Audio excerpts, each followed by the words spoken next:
Wakazi wa mkoa wa Manyara wametakiwa kuzingatia ushauri wa kitaalamu ili kuepuka kupatwa na magonjwa ya mfumo wa njia ya hewa ambayo yamejitokeza mkoani humo na kuzua hofu kwamba kwa baadhi ya watu kuwa ni mlipuko wa ugonjwa uviko 19. Zakaria Mutigande anaripoti.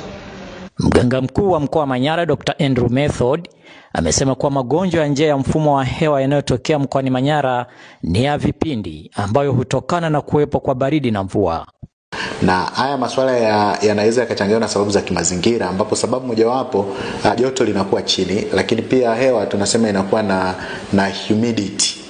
Humidity ni hali ya unyevu-unyevu, na inapokuwa na hali ya unyevu-unyevu au humidity inaongeza uwezekano wa hawa bakteria au virusi ambao wanasababisha magonjwa kuweza kukua zaidi na kuleta madhara, au kuona watu wengi wanakuwa wanalalamika wanapata magonjwa wakati wa msimu huu wa mwaka.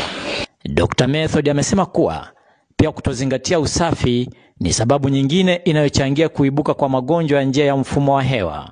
Kwa kikubwa ni kuhakikisha kwamba wanaendelea kuhakikisha kwamba kunakuwa katika hali ya usafi katika mazingira yao, katika mitaa yao, lakini pia hata katika nyumba zao, kwa sababu wakati mwingine unakuta ukienda katika nyumba ya mtu madirisha hayajafunguliwa, hali ya hewa ni nzito, inaweza kusababisha pia kuweza kupata magonjwa. Tunasisitiza sana wazingatie usafi wao binafsi, usafi wa majumbani, lakini pia usafi wa mazingira ambayo wanakuwa wanaishi. Lakini pia swala la ufanyaji wa mazoezi, bado tumekuwa tukisisitiza kwamba ufanyaji wa mazoezi ni moja kati ya vitu ambavyo vinazuia sana magonjwa ya kuambukiza na yasiyoambukiza.